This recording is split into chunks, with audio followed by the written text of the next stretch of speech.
Општина Кочани ќе ги инвестира добиените 44,5 милиони денари од државниот буџет за реконструкција на главниот потисен цевковод за водоводната мрежа во градот и дел од населените места.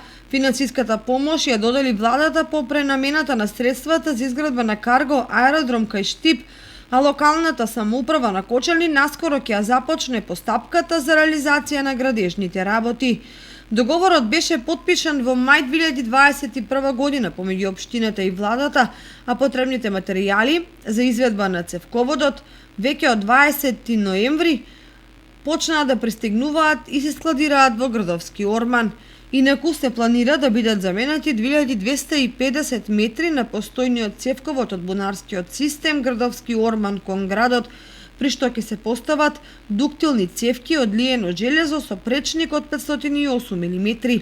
Со реконструкцијата ќе се обезбеди поголема издржливост и долготрајност на системот, особено што токму оваа делница поминува низ оризовите полиња и е неговата најслаба точка. Вкупната должина на цевководот околу 5 километри, а пред десетина години беше направена реконструкција на околу 1,3 километри, така што станува да се обнови уште околу 1,5 километри, информираат од комуналното јавно претпријатие Водовод.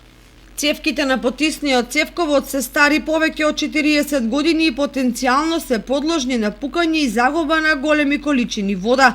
Со реконструкцијата Водовод ќе може да го обезбеди максималниот капацитет до потрошувачите од 285 литри вода во секунда.